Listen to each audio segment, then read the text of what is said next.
Hello friends, welcome to day today Telugu and good evening. Sensex 18 points gain అయ్యి 61,982 దగ్గర close అయితే, Nifty 34 points gain అయ్యి 18,348 దగ్గర క్లోజ్ అయింది. వెరస్ బ్యాంక్ నిఫ్టీ 69 పాయింట్స్ గెయిన్ అయ్యి 43,954 దగ్గర క్లోజ్ అయింది. ఇవాళ మన మార్కెట్స్ యాక్టివిటీ మాట్లాడుకునే ముందు, నిన్న యూఎస్ మార్కెట్స్ పాజిటివ్ గానే ఎండ్ అవుతున్నా ఇతర గ్లోబల్ ఈక్విటీ మార్కెట్స్ అంత స్ట్రాంగ్ గా ఏమి ఇవాళ లేవు. పర్టికులర్ గా ఇవాళ ఆఫ్టర్నూన్ ఉన్న యూరోపియన్ మార్కెట్స్ రిలేటెడ్ గా ఉంటున్న నెగిటివ్ సెంటిమెంట్ మన మార్కెట్స్ లో కూడా ప్లే అవుతున్నట్లు అర్థం అవుతుంది. ఇవాళ నిఫ్టీని గమనించండి, ఓపెనింగ్ గ్యాప్ అప్ ఆల్మోస్ట్ ఒక 45 పాయింట్స్ దగ్గరగా, అండ్ అక్కడ నుంచి విత్ ఇన్ 15 మినిట్స్ లోనే 18,400 మార్క్ కు వెళ్ళిన నిఫ్టీ అక్కడి నుంచి ప్లస్ ఆర్ మైనస్ ఒక 20 పాయింట్ రేంజ్ లోని ఎంటైర్ ట్రేడింగ్ సెషన్ అంతా కూడా ఆల్మోస్ట్ 2:30 వరకు కూడా ఎంటైర్ ట్రేడింగ్ సెషన్ అంతా కూడా plus or minus 20 point range లోనే ఉండిపోయింది. ఇదే సినారియో మనకి బ్యాంక్ నిఫ్టీ రిలేటెడ్ గా కూడా కనిపిస్తుంది. అండ్ ఫ్రెండ్స్, ప్రీవియస్ గా కూడా ఈ ఇంపార్టెంట్ జోన్ లోనే మల్టిపుల్ రిజెక్షన్స్ మనకి బ్యాంక్ నిఫ్టీ రిలేటెడ్ కనిపించాయి. అండ్ రీసెంట్ టైమ్స్ లో ఆల్ టైమ్ హైస్ వరకు వెళ్ళిన bank Nifty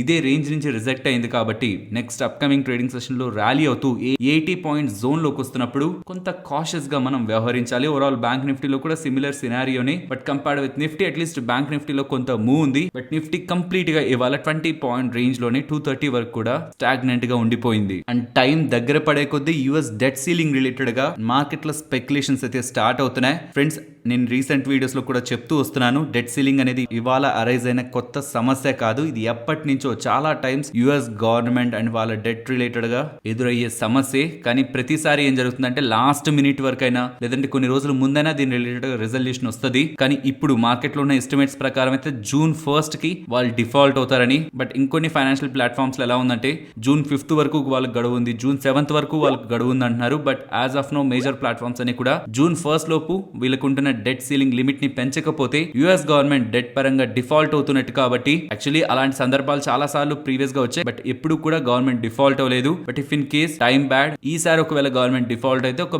big negative entire global economies అన్నిటికీ కూడా నెగిటివ్, ఈవెన్ స్టాక్ మార్కెట్స్ కూడా. బట్ అలా జరగడానికి పాసిబిలిటీ చాలా చాలా నెగ్లిజిబుల్ గా ఉంది. కాబట్టి global equity markets, Indian equity markets అదొక రిస్క్ ఫ్యాక్టర్ లా ఇప్పటికీ ఫ్యాక్టర్ చేయట్లేదు. బట్ నేను పర్సనల్ గా అనుకుంటున్నది, అప్కమింగ్ డేస్ లో ఈ డీల్ రిలేటెడ్ గా కంక్లూజన్ రాకపోతే అట్లీస్ట్ మార్కెట్ లో ఎంతో కొంత ఫియర్ డెవలప్ అవుతుంది కదా, ఏం జరుగుతుందని ఒక క్వశ్చన్ మార్క్. ఆ టైమ్స్ లో గ్లోబల్ ఈక్విటీ మార్కెట్స్ లో కొంత సెల్ ఆఫ్ ఉండడానికి ప్రాబబిలిటీ ఉంటుంది. కాబట్టి ఇక్కడ నుంచి ఎవరైనా బులిష్ గా ప్లే చేద్దాం, అగ్రెసివ్ గా బులిష్ గా ఉండాలనుకుంటున్న వాళ్ళు ఎలాగో నెక్స్ట్ 8 days లో దీని రిలేటెడ్ ఒక కంక్లూజన్ అయితే వచ్చేస్తుంది. ఆ కంక్లూజన్ వచ్చేంత వరకు కూడా ఓవర్ నైట్ లో బులిష్ పొజిషన్స్ ని క్యారీ చేయడం, అసలు నాకు రిస్క్ అవుద్దనుకుంటే బులిష్ కానీ బేరిష్ కానీ ఈవెన్ ఓవర్ నైట్ లో స్ట్రాంగిల్స్ ఆర్ స్ట్రాడిల్స్ ఏదైనా సరే క్యారీ చేయడం పర్సనల్ గా నేను కరెక్ట్ కాదనుకుంటున్నాను. దీనికి రీజన్ ఒకటే, మార్కెట్ ప్రెసెంట్ ప్రైస్ చేస్తున్నది మీన్స్ మార్కెట్ ప్రెసెంట్ ఎక్స్పెక్ట్ చేస్తున్నది ఈ డెట్ సీలింగ్ ఇంపాక్ట్ అసలు ఏమీ ఉండదు. అపోజిషన్స్ వాళ్ళు దానికి ఒప్పుకుంటారు, డెట్ సీలింగ్ లిమిట్ ని పెంచడానికి యాక్సెప్ట్ చేస్తారు. సో దట్ నార్మల్ గానే ఉంటుంది, ఎటువంటి నెగిటివ్ సడన్ సర్ప్రైజ్ కూడా మార్కెట్ లో ఉండదని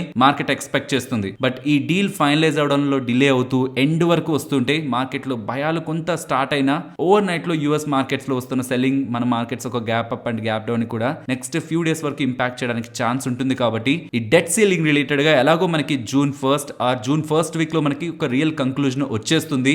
అప్పటి వరకు overnight positions or without stop loss trades లోకి వెళ్లకుండా ఉండడం బెటర్ అనేది పర్సనల్ గా నా ఒపీనియన్. అండ్ రీసెంట్ టైమ్స్ లో నిఫ్టీ, బ్యాంక్ నిఫ్టీ, సెన్సెక్స్ గురించి మాట్లాడుకుంటున్నాం, కానీ నిఫ్టీ ఐటీని గమనించారా? ఆల్మోస్ట్ 26,000 లెవెల్స్ వరకు April 17th ఆ టైంలో ఫాల్ అయిన ఐటీ ఇండెక్స్ కాస్త గ్రాడ్యువల్ గా ర్యాలీ అవుతూ ఆగస్ట్ 2022 హైస్ కి అయితే ఇవాళ రీచ్ అయింది 29,000 లెవెల్స్ కి. సెకండ్ హాఫ్ లో కొంత కరెక్ట్ అయిపోయింది, కానీ ఈ రీసెంట్ టైమ్స్ లో కంపేర్ విత్ ఇతర ఇండస్ట్రీస్ ఆర్ ఇతర సెక్టార్స్, ఐటీ సెక్టార్ లో మనకి మంచి మూవ్ కనిపిస్తుంది. అండ్ ఫ్రెండ్స్, రీసెంట్ టైమ్స్ లో మనం కాన్స్టెంట్ గా అనుకుంటున్నది మార్కెట్ రిలేటెడ్ గా overall view bullish means intraday లో నేను సెల్ చేయను, బై చేయడానికే ప్రయత్నిస్తాను సపోర్ట్ అండ్ రెసిస్టెన్స్ బేస్డ్ గా. బట్ పొజిషనల్ బేసెస్ తో మాత్రం ఇక్కడ నుంచి ఒక డైరెక్షనల్ గుడ్ డైరెక్షనల్ మూవ్ ఉంటుంది బులిష్ గా. నేను వెయిట్ చేస్తున్నది అయితే 18,450 to 500 ఈ 50 పాయింట్ రేంజ్ ని నిఫ్టీ ఎలా టెస్ట్ చేస్తుందని. ఈ లెవెల్ అబోవ్ మాత్రమే మనకి మార్కెట్ ఆల్ టైమ్ హైక్ వెళ్ళడానికి ప్రాబబిలిటీ ఉంటుంది. అండ్ ప్రీవియస్ గా మోస్ట్ ఆఫ్ ద టైమ్స్ ఈ లెవెల్స్ నుంచి మార్కెట్ రిజెక్ట్ అయింది. కాబట్టి ఈ లెవెల్స్ బిలో ఉన్నంత వరకు కూడా పొజిషనల్ గా నేను బులిష్ వ్యూ ని మార్కెట్ లో క్యారీ చేయట్లేదు. సో ఈ లెవెల్ అబోవ్ సస్టైన్ అయిన తర్వాతే ఫర్దర్ గా పొజిషనల్ గా ఒక గుడ్ బులిష్ మూవ్ ఉండడానికి పాసిబిలిటీ ఉంటుంది. అప్పటి వరకు మోస్ట్లీ 18,500 to 18,000 ఇన్ బిట్వీన్ మనకి మార్కెట్ రొటేట్ అవడానికి పాసిబిలిటీ ఉంటుంది. కాబట్టి ఈ నెక్స్ట్ ట్రేడింగ్ సెషన్స్ లో కూడా మార్కెట్ ర్యాలీ అవుతూ 18,450 దగ్గరకు వస్తున్నప్పుడు మాత్రం కాషియస్ గా మార్కెట్ లో వాళ్ళు తీసుకున్న ట్రేడ్స్ రిలేటెడ్ గా స్టాప్ లాస్ ని ప్రాపర్ గా అడ్జస్ట్ చేసుకోవాల్సి ఉంటుంది. ఆ రిస్క్ ఎందుకు అనుకుంటే ఈ లెవెల్స్ దగ్గర దగ్గరికి వస్తున్నప్పుడు వెయిట్ చేసి 18,500 అబోవ్ సస్టైన్ అయిన తర్వాత ఫర్దర్ ట్రేడ్స్ ని డిపెండింగ్ అపాన్ మార్కెట్ లెవెల్స్ మనం ఎగ్జిక్యూట్ చేయొచ్చు. So overall view bullish, but 18,450 to 18,500 దగ్గర మాత్రం సైడ్ వేస్ లో ఉంటూ ఆ లెవెల్స్ అబోవ్ సస్టైన్ అన్నప్పుడే ఫర్దర్ గా మన బులిష్ వ్యూ ని పొజిషనల్ గా కూడా క్యారీ చేసేందుకు మనకి కంఫర్ట్ దొరుకుతుంది. ఫ్రెండ్స్, ఇలా మార్కెట్ డేటాని అనాలిసిస్ చేస్తూ మీ ముందుకు వీడియోస్ ని తీసుకురావడానికి మేము పెడుతున్న ఎఫర్ట్స్ మీకు వాల్యుబుల్ గా అనిపిస్తూ ఉంటే మన వీడియోని తప్పకుండా లైక్ చేయండి. ఫస్ట్ అదానీ గ్రూప్ స్టాక్స్ గురించి మాట్లాడుకోవాలి. రీసెంట్ డేస్ లో లాస్ట్ 3 ట్రేడింగ్ సెషన్స్ నుంచి అదానీ గ్రూప్ స్టాక్స్ లో ఒక మంచి ర్యాలీ కనిపిస్తుంది కదా. ఈ ర్యాలీ కనిపించడానికి ఇనిషియల్ ట్రిగ్గర్ పాయింట్ సుప్రీంకోర్టు వాళ్ళు, సెబీ వాళ్ళని అండ్ ఎక్స్పర్ట్ కమిటీ వాళ్ళని వీళ్ళిద్దరిని కూడా హిండెన్బర్గ్ వాళ్ళ ఆరోపణలపై దర్యాప్తు చెయ్యండి అని May 2 వరకు టైం ఇచ్చినప్పుడు ఎక్స్పర్ట్ కమిటీ ప్యానెల్ వాళ్ళు మాత్రం May 2 వాళ్ళ గడువులోపు వాళ్ళ రిపోర్ట్ ని సుప్రీంకోర్టుకి సమర్పించారు. అందులో అదానీకి అగైనెస్ట్ గా ఏం కనిపించకపోతూ ఉండడం, అదానీ రిలేటెడ్ ఉన్న అలిగేషన్స్ పై మార్కెట్ లో ఉంటున్న వ్యూ చేంజ్ అవుతూ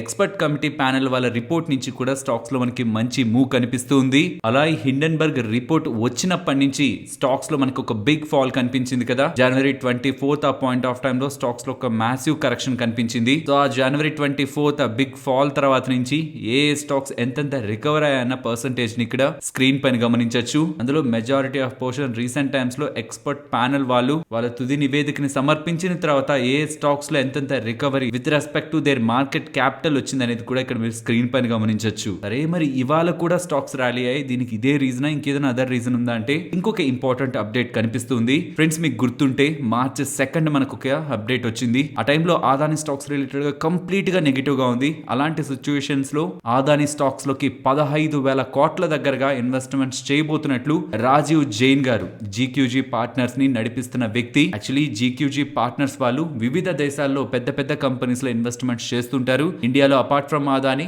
టాప్ స్టాక్స్ లో వాళ్ళకి ఇన్వెస్ట్మెంట్స్ ఉన్నాయి అండ్ ఇతర కంట్రీస్ కి సంబంధించిన స్టాక్స్ లో కూడా వాళ్ళు ఇన్వెస్ట్ చేస్తుంటారు. అలాంటి ఒక పెద్ద సంస్థ అదానీ గ్రూప్ లోకి 15,000 కోట్లను తీసుకొస్తుందని వస్తున్న అప్డేట్స్. ఆ టైమ్స్ లో అప్డేట్ తోనే అదానీ స్టాక్స్ మొత్తంలో కూడా అప్ సైడ్ మూవ్ మనకు కనిపించింది. అండ్ అలా ఆ టైంలో వాళ్ళు 15,000 crores ఇన్వెస్ట్మెంట్ చేశారు కదా, దాని రిలేటెడ్ గా రిటర్న్ ఆల్రెడీ వాళ్ళకి 10,000 crores దగ్గరగా వచ్చింది. వాళ్ళు March 2 అరౌండ్ వివిధ అదానీ స్టాక్స్ లో ఇన్వెస్ట్మెంట్ చేశారు. వాటి రిలేటెడ్ గా ఆల్రెడీ చేసిన investment 15,400 crores and around 10,000 crores దగ్గరగా వాళ్ళకి ఆల్రెడీ ప్రాఫిట్ ఉంది. అక్కడితో ఆగిపోకుండా అడిషనల్ గా ఇంకొక 10% వాటా అదానీ స్టాక్స్ రిలేటెడ్ గా పెంచుకున్నారని, ఆ 15,000 crore ఇన్వెస్ట్మెంట్ తర్వాత కూడా అదానీ గ్రూప్ స్టాక్స్ రిలేటెడ్ గా వాళ్ళు మల్టిపుల్ టైమ్స్ ఫ్యూ డేస్ నుంచి వాళ్ళు బయర్స్ గా ఉంటున్నారని అండ్ ఈవెన్ అదానీ వాళ్ళు అప్కమింగ్ డేస్ లో ఫండ్స్ ని రేస్ చేయాలనుకుంటున్నారు కదా, వాటి రిలేటెడ్ గా కూడా వాళ్ళు నియర్లీ 21,000 crores దగ్గరగా ఇన్వెస్ట్మెంట్ చేయడానికి రెడీగా ఉన్నారని మార్కెట్స్ లో వస్తున్న ఈ updates. So Adani fund raising ఎలా జరుగుతుందన్న ఒక క్వశ్చన్ మార్క్స్ కి ఫండ్ రైజింగ్ కి సపోర్ట్ చేయడానికి మేము రెడీగా ఉన్నామని గ్లోబల్ గా ఉంటున్న ఒక పెద్ద ఇన్వెస్ట్మెంట్ సంస్థ జీక్యూజీ పార్ట్నర్స్ వారు ఇలాంటి స్టేట్మెంట్స్ చేస్తున్నారని ఇలా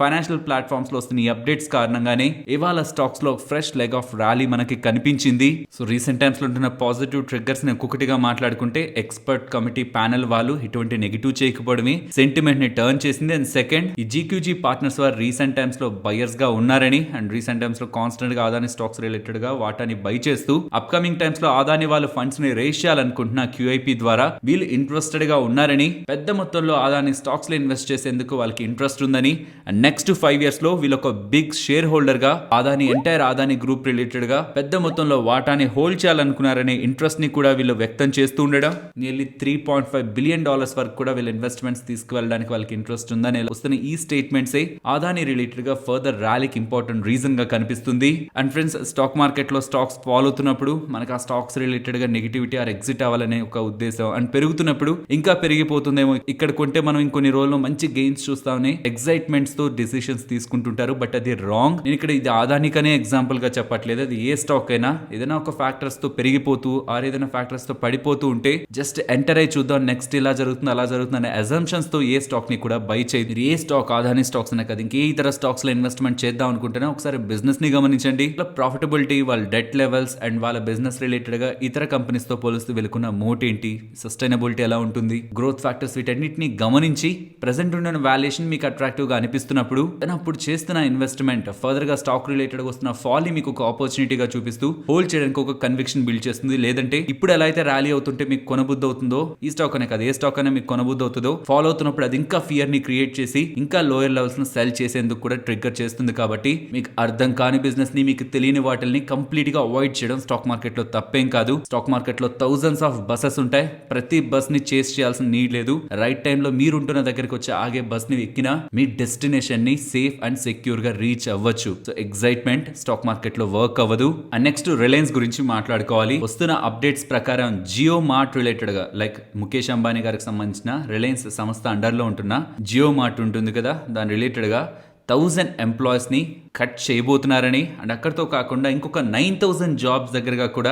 రిలయన్స్ వాళ్ళు రిమూవ్ చేయడానికి ప్రాబబిలిటీ ఉందని ఎలా ఫైనాన్షియల్ ప్లాట్ఫామ్స్ లో మనకి డేటా కనిపిస్తుంది. ఫ్రెండ్స్ ఇది అఫీషియల్ గా వస్తున్నది కాదు, కానీ అన్అఫీషియల్ గా వస్తున్న data 1000 employees and upcoming years లో 9000 ఎంప్లాయీస్ టోటల్ గా చూస్తే 10,000 ఎంప్లాయీస్ ని రిలయన్స్ వాళ్ళు కట్ చేస్తారని ఎలా స్పెక్యులేషన్స్ అయితే మార్కెట్ లో ఉన్నాయి. దీనికి one of the main reason ఇలా జాబ్ కట్ చేయడానికి వీళ్ళ బిజినెస్ ఏం డౌన్ సైడ్ కి వెళ్తూ వీళ్ళు ప్రాఫిటబిలిటీ కోసం కాదు ఇలా చేస్తున్నారు. గుర్తుంటే రీసెంట్ టైమ్స్ లో రిలయన్స్ వాళ్ళు జర్మనీకి సంబంధించిన హోల్సేలర్ బ్రాండ్ అయిన metro cash and carry related గా ఇండియా బిజినెస్ ని కొన్నారు. దాని కారణంగా వాళ్ళకి 3500 పర్మనెంట్ ఎంప్లాయీస్ దగ్గరగా యాడ్ అవ్వాల్సి వచ్చింది. సో వీళ్ళు ఒక కంపెనీని ఎక్వైర్ చేశారు, జర్మనీకి సంబంధించిన ఇండియన్ బిజినెస్ ని, జర్మనీలో ఉన్న బిజినెస్ కాదు ఇండియాలో ఉన్న బిజినెస్ ని ఎక్వైర్ చేశారు. 3500 ఎంప్లాయీస్ వచ్చి యాడ్ అయ్యారు. ఇప్పుడు వాళ్ళు పర్మనెంట్ ఎంప్లాయీస్ అండ్ వాళ్ళని మెయింటైన్ చేయాలి కాబట్టి వాళ్ళు సేమ్ ఆపరేషన్స్ ఇప్పుడు జియో మార్ట్ రిలేటెడ్ గా కోయిన్సైడ్ అవుతూ ఉండడం, జియో మార్ట్ రిలేటెడ్ గా ఉంటున్న ఎంప్లాయీస్ ని కట్ చేస్తారన్న ఊహాగానాలు మార్కెట్ లో అయితే వ్యక్తమవుతున్నాయి. దీని పరంగానే ఇంటర్నల్ సోర్సెస్ నుంచి వస్తున్న అప్డేట్స్ అంటూ నియర్లీ 1000 ఇప్పుడు అండ్ అప్కమింగ్ టైమ్స్ లో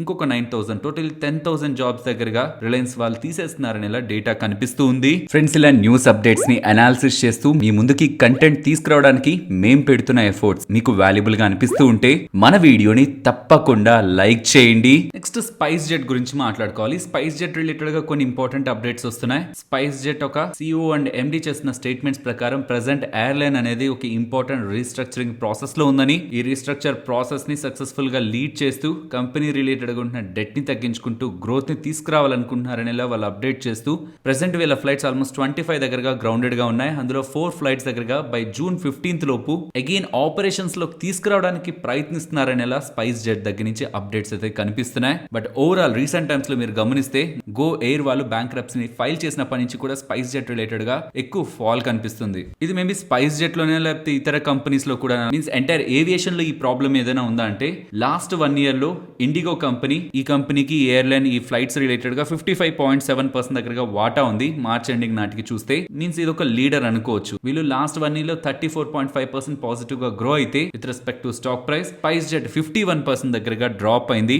వీళ్ళకి ఎయిర్లైన్ స్పేస్ లో 6.9% దగ్గరగా వాటా ఉంది మార్కెట్ షేర్ పరంగా. సో అలా చూస్తే ఎయిర్లైన్స్ రీసెంట్ టైమ్స్ లో రివైవ్ అవుతున్నాయి, ఎక్కువ డిమాండ్ కనిపిస్తుంది. ఇది ఏవియేషన్ కంపెనీస్ కి పాజిటివ్ అనేలా మనకి కొన్ని కంపెనీస్ కి పాజిటివ్ గానే ప్లే అవుతుంది ఎంటైర్ థీమ్ అంతా కూడా. కాకపోతే డెట్ ఎక్కువగా ఉండడం అండ్ వాళ్ళ రిలేటెడ్ గా ఏరోప్లైన్స్ ని ఆపరేషనల్ చేయలేక గ్రౌండెడ్ గా ఉంచుతూ ఉండడం కూడా ఓవరాల్ గా కొన్ని కంపెనీస్ రీసెంట్ గా అయితే గో ఎయిర్ అండ్ ఇప్పుడు స్పైస్ జెట్ రిలేటెడ్ గా కూడా నెగిటివ్ ఇంపాక్ట్ ని క్రియేట్ చేసిన ఈ సందర్భంలో స్పైస్ జెట్ మేనేజ్మెంట్ రిలేటెడ్ గా రీస్ట్రక్చరింగ్ అండ్ కొన్ని ఫ్లైట్స్ ని అగైన్ ఆపరేషనల్స్ లోకి తీసుకొస్తామనేలా స్టేట్మెంట్స్ కనిపిస్తున్నాయి. స్టిల్ ఇవాళ స్టాక్ ఫాల్ తో ఈ రీసెంట్ వైరస్ రిలేటెడ్ గా వచ్చిన లోస్ ని కూడా బ్రేక్ చేస్తూ స్టాక్ ఇంకా లోయర్ లెవెల్స్ కి ఫాల్ అయింది. And next 2000 rupees notes related గా రీసెంట్ వీడియోస్ లో మల్టిపుల్ అప్డేట్స్ ని చేస్తూనే ఉన్నా. అండ్ ఫ్రెండ్స్ లాస్ట్ 24 అవర్స్ లో వస్తున్న అప్డేట్స్ ప్రకారం ఆఫ్టర్ సెప్టెంబర్ 30 ఇప్పుడు ఆర్బీఐ వాళ్ళు ఇచ్చిన గడువు ఉంది కదా, డెడ్ లైన్ ఉంది కదా, ఆ సెప్టెంబర్ 30 తర్వాత 2000 రూపాయల నోట్లని మనం యూస్ చేయలేమని, దెన్ అప్పుడు మిగిలిపోయిన నోట్లు ఎవరైనా అప్పటికే ఇంకా ఎక్స్చేంజ్ చేయకుండా సెప్టెంబర్ 30 తర్వాత కూడా ఎవరైనా హోల్డ్ చేస్తుంటే దెన్ ఆ నోట్లని ఆర్బీఐకి సంబంధించిన రీజనల్ ఆఫీసెస్ కి తీసుకువెళ్లి ఎక్స్చేంజ్ చేయాలని, తర్వాత బ్యాంక్స్ యాక్సెప్ట్ చేయవనేలా సోర్సెస్ దగ్గర నుంచి ఉంటున్న ఇన్ఫర్మేషన్ అంటూ బ్లూంబర్గ్ వాళ్ళైతే రిపోర్ట్ ని పబ్లిష్ చేస్తున్నారు. వీటన్నిటి కారణంగా ఏమవుతుందంటే లైక్ ఆర్బీఐ వాళ్ళు క్లారిఫై చేయలేదు సెప్టెంబర్ 30 తర్వాత ఏమవుతుందని, బట్ ఫైనాన్షియల్ ప్లాట్ఫామ్స్ లో ఏమో తర్వాత డేట్ ఎక్స్టెండ్ అవుతుందని కొంతమంది చెప్తుంటే ఇంకొంతమంది దాని తర్వాత బ్యాంక్స్ యాక్సెప్ట్ చేయ డైరెక్ట్ గా రీజనల్ ఆఫీస్ కి వెళ్ళి ఎక్స్చేంజ్ చేయాల్సి వస్తుందని. సో కొన్నిట్లో అలా చెప్తున్నారు, కొన్నిట్లో ఇలా చెప్తున్నారు. సో మనకి తెలియదు ఏం జరుగుతుందో సెప్టెంబర్ 30 తర్వాత. కాబట్టి ఇఫ్ మీ దగ్గర 2000 రూపీస్ నోట్స్ ఉంటే బ్యాంక్స్ కి వెళ్ళి వాటిని ఎక్స్చేంజ్ చేయడమా, లైక్ ఇతర నోట్లతో ఇతర లోయర్ డినామినేషన్ తో ఎక్స్చేంజ్ చేయడమా, అది డిపాజిట్ చేసి మన అకౌంట్స్ లో వేసుకునే ప్రయత్నమా చేయాలి. అండ్ ఇలా డిపాజిట్స్ అండ్ ఇలా ఎక్స్చేంజ్ చేసే ప్రయత్నంలో కొన్ని బ్యాంక్స్ ఐడి కార్డ్స్ అడుగుతున్నాయని అండ్ ఇంకొన్ని దగ్గర ఫామ్ ని ఫిల్అప్ చేయమంటున్నారని అండ్ నేను పర్సనల్ గా నేనుంటున్న రీజియన్స్ లో చూసింది కొన్ని షాప్స్ బయట క్లియర్ గా పెట్టేశారు 2000 నోట్స్ ని మేము యాక్సెప్ట్ చేయట్లేదని. ఎక్కువ నోట్లు వాళ్ళకి వెళ్తూ ఉండడమేమో మేబీ ఆర్బీఐ అప్డేట్ తర్వాత నుంచి వాళ్ళ డెసిషన్ తీసుకున్నారు. అండ్ ఆర్బీఐ వాళ్ళు ఈ అప్డేట్ చేసిన తర్వాత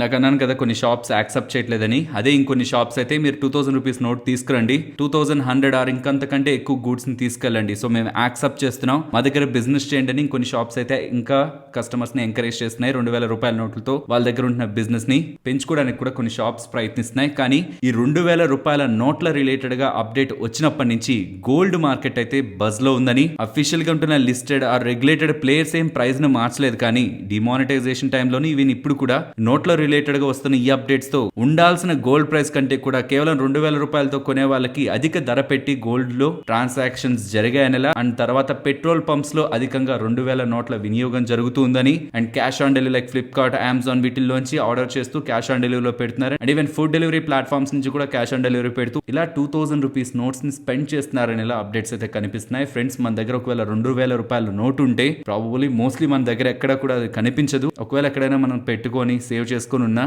అది మన బ్యాంక్స్ కి వెళ్ళి ఎక్స్చేంజ్ చేయొచ్చు, అది డిపాజిట్ చేసుకోవచ్చు సెప్టెంబర్ 30 వరకు. అన్నెసరీగా వీటికి వాటికి స్పెండ్ చేయాల్సిన రిక్వైర్మెంట్ లేదు. స్టిల్ అది ఇంకా లీగల్ టెండరే.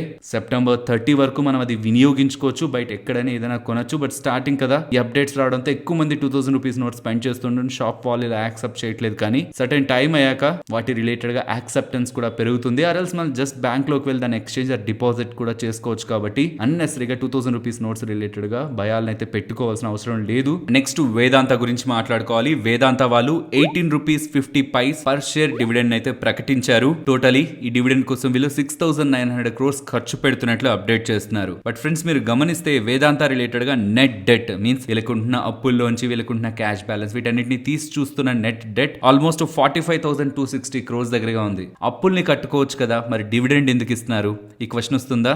దీని రిలేటెడ్ గా మనం అర్థం చేసుకోవాల్సిన ఇంపార్టెంట్ పాయింట్, వేదాంత రిలేటెడ్ గా ప్రమోటర్ కంపెనీ ఉంది కదా, వేదాంత రిసోర్స్ లిమిటెడ్, వాళ్ళకి ఈ వేదాంత మనం కనిపిస్తున్న ఈ కంపెనీ పర్టికులర్ స్టాక్ లో 68.11% వాటా ఉంది. సో ఇప్పుడు ఇస్తున్నారు అనుకున్నాం కదా 6,900 crore డివిడెండ్, అందులో 4,684 crore ప్రమోటర్స్ కే వెళ్తుంది బికాస్ వాళ్ళే మెజారిటీ ఆఫ్ షేర్ హోల్డర్ కాబట్టి. ఈ డబ్బులు ప్రెసెంట్ ప్రమోటర్ గ్రూప్ కి అవసరం. ఈ 4,684 crores ని మనం $1 million లో కన్వర్ట్ చేస్తే ఆల్మోస్ట్ $500 million దగ్గరగా వస్తుంది. ఈ $500 million ఎందుకు ప్రమోటర్ గ్రూప్ కంపెనీకి అవసరం అంటే, వాళ్ళ రిలేటెడ్ గా ఉంటున్న బాండ్స్ కొన్ని మే ఎండ్ లో మెచ్యూర్ అవ్వనున్నాయి. వాటి రిలేటెడ్ గా వాళ్ళు $500 million పే చేయాలి. కాబట్టి స్ట్రాటజిక్ గా ఈ డివిడెండ్ అమౌంట్ ని అనౌన్స్ చేసి ప్రమోటర్ గ్రూప్ వాళ్ళ రిలేటెడ్ గా ఉన్న బాండ్ రీపేమెంట్స్ ని చేసుకోవడానికి ఈ అనౌన్స్మెంట్, ఈ బిగ్ డివిడెండ్ అనౌన్స్మెంట్ అయితే చేశారు. నెక్స్ట్ ఒక నార్మల్ అప్డేట్, వాట్సాప్ మనం అందరం యూజ్ చేస్తూ ఉంటాం కదా. వాట్సాప్ లో ఇప్పటి వరకు మనం ఒక మెసేజ్ సెండ్ చేస్తే మనకి ఎడిట్ చేసుకునే ఒక ఫీచర్ లేదు. కానీ ఇక్కడ నుంచి మనం పంపించిన మెసేజ్ 15 minutes వరకు కూడా మనకి టైం పీరియడ్ ఉంటూ మనం మెసేజ్ ని ఎడిట్ చేసుకునే ఫెసిలిటీని తీసుకొస్తున్నట్లు అప్డేట్స్ అయితే కనిపిస్తున్నాయి. నెక్స్ట్ టెలికాం డేటా గురించి మాట్లాడుకోవాలి. మార్చి నెలకు సంబంధించిన టెలికాం డేటా అప్డేట్ అవుతుంది. అందులో రిలయన్స్ జియో వాళ్ళు మార్చి నెలకు సంబంధించి 30,50,000 దగ్గరగా మొబైల్ సబ్స్క్రైబర్స్ ని యాడ్ చేసుకుంటూ ఉంటే, ఎయిర్టెల్ వాళ్ళు 10,37,000 పాజిటివ్ గా యాడ్ చేసుకున్నారు. బట్ వోడాఫోన్ ఐడియా వాళ్ళు మాత్రం 12 lakhs దగ్గరగా సబ్స్క్రైబర్స్ ని లాస్ అయ్యారు. నెక్స్ట్ రిలయన్స్ పవర్ గురించి మాట్లాడుకోవాలి. ఇవాళ స్టాక్ రిలేటెడ్ గా ఒక హ్యూజ్ బజ్ అయితే కనిపించింది. దీని బ్యాక్ ఉంటున్న అప్డేట్, రిలయన్స్ పవర్ వాళ్ళు వాళ్ళ అండర్ లో ఉంటున్న subsidiary Vidarbha industries power limited related గా ఉంటున్న అప్పుని వన్ టైం సెటిల్మెంట్ లో భాగంగా 1,200 crores ఖర్చు పెట్టి సెటిల్ చేసుకోవాలనుకుంటున్నారు. Lenders like Axis Bank, SBI, Bank of Baroda, PNB, Canara Bank and Bank of Maharashtra వీళ్ళతో వాళ్ళ సబ్సిడరీ రిలేటెడ్ గా ఉంటున్న అప్పుల్ని వన్ టైం సెటిల్మెంట్ ఓటీఎస్ లో భాగంగా సెటిల్ చేసుకోవాలని ప్రయత్నిస్తున్నారనేసరికి స్టాక్ రిలేటెడ్ గా ఇవాళ ర్యాలీ కనిపించింది. యాక్చువల్లీ వీళ్ళ సబ్సిడరీ రిలేటెడ్ గా ఉంటున్న టోటల్ లోన్ నియర్లీ 2,200 crores. ఆ మొత్తాన్ని కూడా 1,200 crores వన్ టైం పే చేసి సెటిల్ చేసుకుంటారనేలా ఫైనాన్షియల్ ప్లాట్ఫామ్స్ లో అయితే డేటా వస్తుంది. అఫీషియల్ గా ఇంకా అప్డేట్ అవ్వలేదు. కానీ ఈ డేటాతో స్టాక్ రిలేటెడ్ గా ర్యాలీ కనిపిస్తుంది. నెక్స్ట్ టాటా మోటార్స్ గురించి మాట్లాడుకోవాలి. టాటా మోటార్స్ వాళ్ళకి విజయనాడ్ ట్రావెల్స్ వాళ్ళ దగ్గర నుంచి 50 మ్యాగ్నా బసెస్ రిలేటెడ్ గా ఆర్డర్ లభించిందని ఎక్స్చేంజెస్ తో అప్డేట్ చేస్తున్నారు. Next gland pharma recent times లో నెంబర్స్ ని పోస్ట్ చేస్తూ 20% లోయర్ సర్క్యూట్ తర్వాత నిన్నటి ట్రేడింగ్ సెషన్ లో కూడా ఒక బిగ్ ఫాల్ మనకు కనిపించింది కదా. దాని రిలేటెడ్ గా మోర్గన్ స్టాన్లే వాళ్ళ రోల్ కనిపిస్తుంది. మోర్గన్ స్టాన్లే ఇన్వెస్ట్మెంట్స్ వాళ్ళు వాళ్ళ ఎమర్జింగ్ మార్కెట్స్ ఈక్విటీ ఫండ్ నుంచి గ్లాండ్ ఫార్మా రిలేటెడ్ గా 0.53% దగ్గరగా వాటా నియర్లీ 9,60,000 షేర్స్ దగ్గరగా 930 రూపీస్ పర్ షేర్ లో నిన్నటి మార్కెట్స్ లో సెల్ చేసినట్లు ఒక లార్జ్ ట్రేడ్ జరిగినట్లు డేటా అయితే కనిపిస్తూ ఉంది. నెక్స్ట్ ఎంటవర్ టెక్నాలజీస్ గురించి మాట్లాడుకోవాలి. ఫ్రెండ్స్, మనకు తెలుసు తెలుసు. ఎంటార్ టెక్నాలజీస్ రిలేటెడ్ గా బ్లూమ్ ఎనర్జీ యుఎస్ కి సంబంధించిన ఈ కంపెనీ ఎంత కీ రోల్ ప్లే చేస్తుందని, బికాస్ వీళ్ళ రిలేటెడ్ గా ఉండే బిజినెస్ లో ఎంటార్ వాళ్ళు వాళ్ళ సర్వీసెస్ ని ప్రొవైడ్ చేస్తుంటారు. పర్టికులర్ గా బ్లూమ్ వాళ్ళతో టైఅప్ అయిన only Indian company Ntorq technologies. అలా చూస్తే బ్లూమ్ వాళ్ళు ఎంత స్ట్రాంగ్ గా గ్రో అవుతుంటే ఎంటార్ టెక్నాలజీస్ కూడా అంత అడ్వాంటేజ్ ఉంటుంది. అలా ఎంటార్ రిలేటెడ్ గా ఉంటున్న మేజర్ క్లయింట్ అయిన బ్లూమ్ వాల్ రిలేటెడ్ గా ఇవాళ ఇన్వెస్టర్ మీట్ జరగబోతుంది. సో అందులో వాళ్ళు చేసే ఇంట్రెస్టింగ్ కామెంట్స్, వీళ్ళ రిలేటెడ్ గా వాళ్ళు ఒక కీ క్లయింట్ కాబట్టి ఎంటార్ టెక్నాలజీస్ వాళ్ళకి బ్లూమ్ వాళ్ళు ఒక కీ క్లయింట్ కాబట్టి ఆ ఇన్వెస్టర్ మీట్ లో ఉంటున్న కీ అప్డేట్స్ కూడా స్టాక్ రిలేటెడ్ గా రేపటి సెషన్ లో ఇంపాక్ట్ ని క్రియేట్ చేయడానికి పాసిబిలిటీ ఉంటుంది. నెక్స్ట్ రతన్ ఇండియా ఎంటర్ప్రైజ్ గురించి మాట్లాడుకోవాలి. వీళ్ళు 2 వీలర్ ఎలక్ట్రిక్ వెహికల్ సెగ్మెంట్ లో, డ్రోన్ సెగ్మెంట్ లో ఇలా డిఫరెంట్ సెగ్మెంట్స్ లో బిజినెస్ ని చేస్తూ ఉంటారు కదా. ఈ డ్రోన్స్ రిలేటెడ్ గా వీళ్ళ అండర్ లో ఉంటున్న కంపెనీ నియోస్కై వాళ్ళకి డ్రోన్ పైలట్ ట్రైనింగ్ లైసెన్స్ లభించిందని, సో దీంతో డ్రోన్స్ ని ఆపరేట్ చేయాలనుకుంటున్న యూత్ ని వాళ్ళకి కావాల్సిన స్కిల్స్ అండ్ ఆ ట్రైనింగ్ ని వీళ్ళు ప్రొవైడ్ చేయడానికి వీళ్ళకి లైసెన్స్ లభించిందని ఎలా అప్డేట్ చేస్తూ ఉండడం, అండ్ వీళ్ళ అండర్ లో ఈ కోర్స్ కంప్లీట్ చేసిన వాళ్ళకి డ్రోన్ పైలట్ సర్టిఫికేషన్ కూడా DGCA వాళ్ళ దగ్గర నుంచి లభిస్తుందని, సో దట్ ఆ సర్టిఫికేట్ పొందిన వాళ్ళు నెక్స్ట్ 10 years వరకు కూడా డ్రోన్స్ ని ఆపరేట్ చేసే లైసెన్స్ ని కలిగి ఉంటారని, అండ్ ఇందులో జాయిన్ అవడానికి 18 years అబోవ్ ఉండాలి, 10th class minimum qualification with valid Indian passport ఈ కోర్స్ కి అప్లై చేసుకోవచ్చని ఎలా రతన్ ఇండియా ఎంటర్ప్రైజెస్ వాళ్ళు అప్డేట్ చేస్తున్నాడు. ఇండియన్ యూత్ ని అప్ స్కిల్ వీళ్ళు ఫ్రీ అయితే చేయరు కదా, దీని రిలేటెడ్ గా వాళ్ళు మనీని సంపాదిస్తారు కాబట్టి ఈ అప్డేట్ తర్వాత స్టాక్ రిలేటెడ్ గా ర్యాలీ కనిపించింది. నెక్స్ట్ నెంబర్స్ గురించి మాట్లాడుకోవాలి. First BPCL numbers. Friends recent times లో ఈ రిఫైనింగ్ కంపెనీస్ నెంబర్స్ బాగుంటాయని మనకి HPCL అండ్ IOC నెంబర్స్ ని చూస్తేనే అర్థమైంది. ఈవెన్ ఆ ఎక్స్పెక్టేషన్స్ మార్కెట్ లో కూడా ఉన్నాయి, BPCL నెంబర్స్ బానే ఉంటాయని, కానీ ఆ ఎక్స్పెక్టేషన్స్ కంటే అబౌవ్ వీళ్ళు నెంబర్స్ ని పోస్ట్ చేశారు. ఇంకా సింపుల్ గా చెప్తాను, BPCL రిలేటెడ్ గా గ్రాస్ రిఫైనింగ్ మార్జిన్స్ 21 గా నమోదైతే HPCL రిలేటెడ్ గా అది $14 పర్ బ్యారెల్, అదే IOC రిలేటెడ్ గా $16 పర్ బ్యారెల్ గా కనిపిస్తుంది. ఇది వీళ్ళ రిలేటెడ్ గా మార్జిన్స్ కాబట్టి మీరు చూస్తే operating profit margin last quarter లో 4 ఉంటే ఈసారి 9 గా వచ్చింది. నేను చెప్పాలనుకుంటుంది రీసెంట్ టైమ్స్ లో వచ్చిన రిఫైనింగ్ బిజినెస్ నెంబర్స్ కంటే కూడా వీళ్ళ నెంబర్స్ చాలా బాగున్నాయి. అండ్ వీళ్ళ రిలేటెడ్ గా growth, revenue, operating profit margin and net profit related గా ఎలాంటి గ్రోత్ ఉందనేది ఇక్కడ మీరు స్క్రీన్ పైన గమనించొచ్చు. అండ్ HEG వాళ్ళ నెంబర్స్ ని పోస్ట్ చేశారు. నెంబర్స్ మార్కెట్ ఎక్స్పెక్టేషన్స్ బిలో ఉన్నాయి. పర్టికులర్ గా మార్జిన్స్ టూ మచ్ కంప్రెషన్ కనిపిస్తుంది. ఈవెన్ ఆఫ్టర్ రిజల్ట్స్ మేనేజ్మెంట్ కొన్ని స్టేట్మెంట్స్ పాజిటివ్ గా చేయాలని ప్రయత్నించిన స్టాక్ రిలేటెడ్ గా, స్టాక్ ప్రైస్ రిలేటెడ్ గా ఇవాళ సెల్లింగ్ ప్రెషర్ కంటిన్యూ అయింది. Next NACL Nagarjuna agro chemicals గురించి మాట్లాడుకోవాలి. నేమ్ లోనే ఉంది వీళ్ళు అగ్రో స్పేస్ లో బిజినెస్ చేస్తూ ఉంటారని. నెంబర్స్ మీకు స్క్రీన్ పైన కనిపిస్తుంటాయి. ప్రతి సెగ్మెంట్ లోనూ గ్రోత్ డెలివర్ చేశారు. పర్టికులర్ గా margins last year and last quarter తో కంపేర్ చేస్తుంటే గ్రోత్ కనిపిస్తుండడం స్టాక్ ర్యాలీ బ్యాక్ ఉంటున్న రీజన్.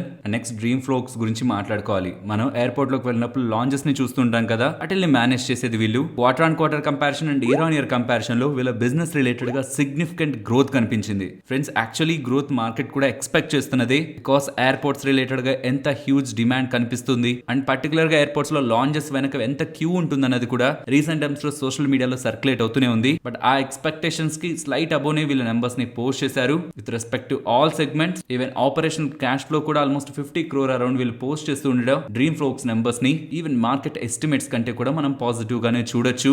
నెక్స్ట్ నిఫ్టీ అలాగే bank Nifty support and resistance. Nifty support present levels నుంచి డౌన్ అయితే 18,320 and up side 18,370. And bank Nifty present ఉన్న levels నుంచి down side ఇవాళ తీసుకుని చూసారా సపోర్ట్ 43,840 అరౌండ్, అదే important support. But up side కి వస్తున్నప్పుడు ఇది కొంత బిగ్ రేంజ్ లోనే కనిపిస్తుంది, కానీ ఈ రేంజ్ దగ్గరకు వస్తున్నప్పుడు మాత్రం కొంత సైడ్ వేస్ లో ఉండడం బెటర్. 44,042, 44,120 ఇక్కడ ఒక్కసారి కాదు, ఈ రోజు ప్రీవియస్ గా multiple times and recent times లో ఆల్ టైమ్ హైక్ వెళ్తున్నప్పుడు కూడా ఇదే రేంజ్ లో కన్సాలిడేట్ అయ్యి అగైన్ బ్యాంక్ నిఫ్టీ రిజెక్ట్ అయింది. కాబట్టి ఈ జోన్ దగ్గరకు వస్తున్నప్పుడు కొంత సైడ్ వేస్ లో ఉండడం అనేది ఒక better option. And option chain పరంగా రీసెంట్ టైమ్స్ లో చెప్తున్నది 18,000 to 18,500 ఇన్ బిట్వీన్ ఈ 500 పాయింట్ రేంజ్ లో మార్కెట్ ఉంటుందనేలా నేను పర్సనల్ గా price action and option chain combined గా చూస్తూ అబ్జర్వ్ చేస్తున్నాను. మరొక ఇంట్రెస్టింగ్ వీడియోతో మళ్ళీ మీ ముందుకు వస్తాను. అంతవరకు టేక్ కేర్, జై హింద్.